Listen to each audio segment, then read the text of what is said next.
Itu cara berbeda. Jadi yang enggak membatalkan wudu itu yang mahram. Mahram itu siapa? Orang yang haram di nikah. Nah, berhubung istri itu boleh dinikah, berarti status fikihnya ajnabiyah, orang lain.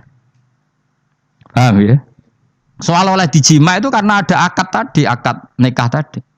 Makanya dawuh Kanjeng Nabi fa innakum akhadtumuhunna bi amanatillah wastahlaltum furujahunna bi kalimatillah. Jadi halalnya dijima itu karena akad nikah. Tapi statusnya dia tetap ajnabi ya, orang lain. Buktinya orang lain lagi nak kowe mati, idahnya selesai ya oleh rabi meneh. Engkau bojo keduanya mati nah ya rabi meneh. Makanya enggak tahu dia kalau di surga ikut siapa kalau nanti. Sing jelas gak melok sing neraka gitu. Dan makanya cawe itu ya enak. Misalnya Rabi Ruhel bun neraka, Rabi Mustafa bun neraka, Rabi Kifuat terakhir bun swarga ya melok Kifuat. Lah apa melok sing mlebu neraka?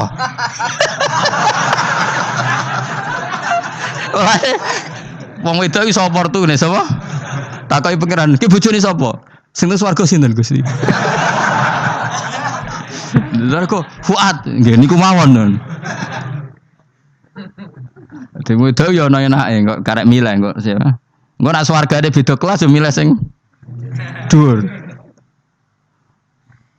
Ya dadi wong wedok yo ana enake.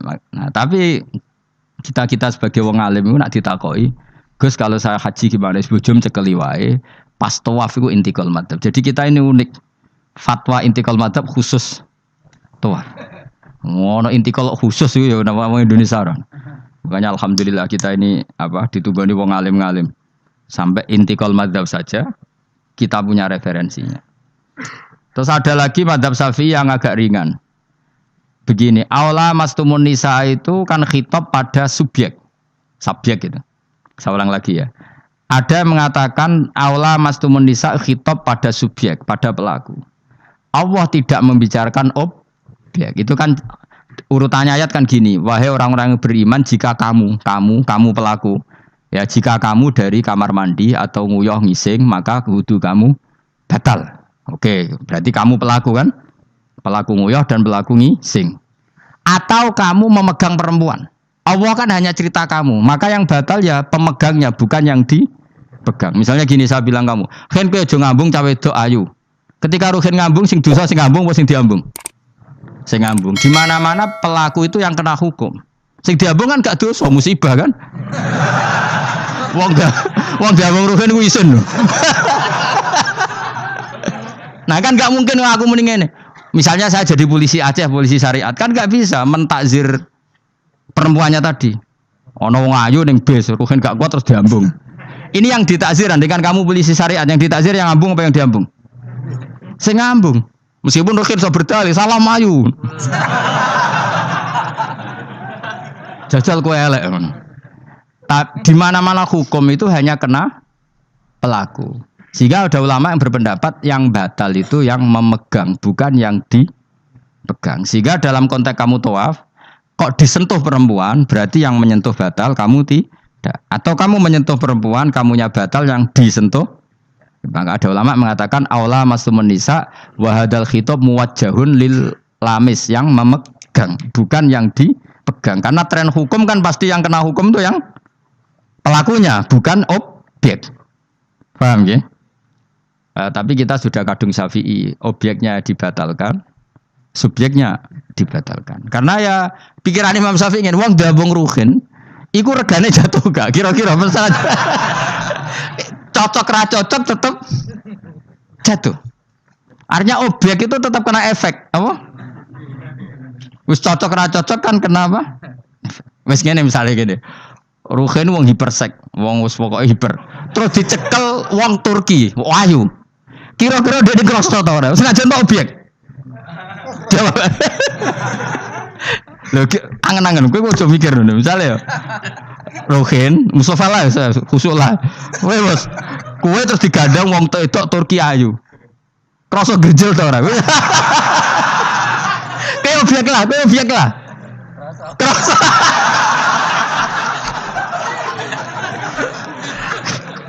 Maka karena tadi, makanya pikirnya Imam Syafi'i listiraqihima fil ladza. Meskipun objek pun kan ada rasanya. Oh, mesti udah setuju loh. Mungkin uteke udah mesum. Ya oke coba ngomong elek kan. Misalnya terus kowe diambung wong Pakistan wayu. Kroso gak? Oh elek selawase urip. Nah, karena objek ini juga merasakan, maka dibatal pisan Mbak Imam. Nah ngono wudumu ya batal pisan. Kira apa? Lah kok ya kroso kira-kira gitu, Pak. Madzhab siapa? Syafi'i. Jadi nah tapi tadi ya saya ulang lagi khusus di tawaf itu rata-rata guru-guru kita. Saya pernah tanya Mbah Mun, pernah guru-guru kita semuanya fatwa khusus bab tawaf karena tidak mungkin terlepas dari bersinggungan sama apa? Perempuan, maka rata-rata disuruh intikal apa? Madzhab. Tapi setelah itu kembali lagi ke madzhab apa? Syafi'i. Jadi maturnya mbek pangeran Gusti intikal semen. Nah Imam Syafi'i jaware mbek pamit. Mbah sepunten Mbah niki darurat sipil ya. Darurat sipil. Ini sementara saya tinggalkan madzhab napa? Jenengan. Karena memang enggak mungkin, enggak tersentuh. Wis sing paling soleh sekalipun. Pemenang sing kiai kaya kula, kadang-kadang wedok ku luwih nyaman nawar kiai. Lho kula roh kiai tenan. Iku wong lanang wedok mulai setengah baya sing ayu sampai sing perawan sampai sing tuwa iku gandeng kiai. Dadi entuk wong papat sekaligus. Ya apa? Yuji nyali tenan sing wong ayu setengah baya tak takoki, "Mbak, kok ora ambek bojomu?" Gus kula nek urusan ibadah seneng ambek kiai. Waduh. Wah matene wong tenan. Mane dadi kiai ya abot, Mus. Mulane rasa dadi kiai gedhe. Iku penggemare kadang wong ayu bareng, repot. Kiai cilik kan penggemarnya rapati ayu biasa. Coba nih gede. Tapi naik levelnya ya, iya meneh levelnya wayahe.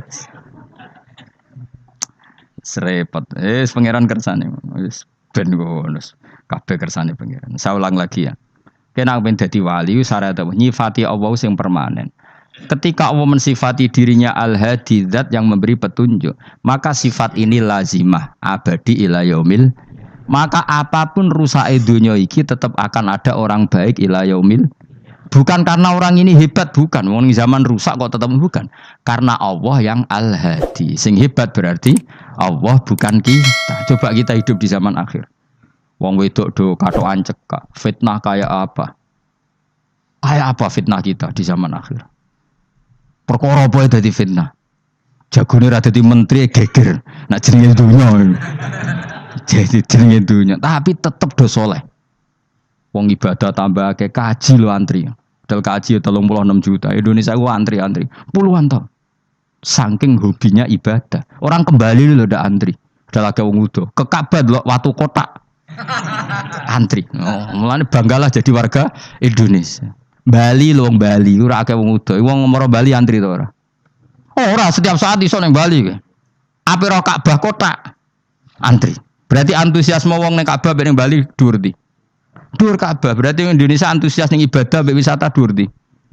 Keren kan wong Indonesia. Kowe raine ngene-ngene lah. Yo moro Bali ora antri, gak menarik, cek menarik. Wes ngono ora watu kotak iku paham ra paham yo nangis. Lho aku ketemu awam wong Gunung Kidul budi wae wong desa. Ya wong Gunung Kidul tenan bojo kula kaji. Iku rumangsaku nyeblaki Ka'bah iku wiridan to muni ngene iki, Fat. Ini kisah nyata. Ba Ka'bah, mulai cilik aku madhep kuwi lagi ketemu iki. Rumangsaku wiridan. Bah Ka'bah. Mulai cilik aku salat iku madhep kuwi lagi ketemu iki. Batin ki wiridan opo.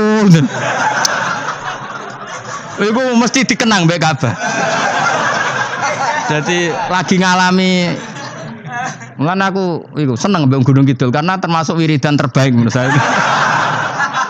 Jadi bah Ka'bah jadi mulai dulu saya sholat tuh menghadap kamu kok baru ketemu ini. Jadi itu kuwabluk.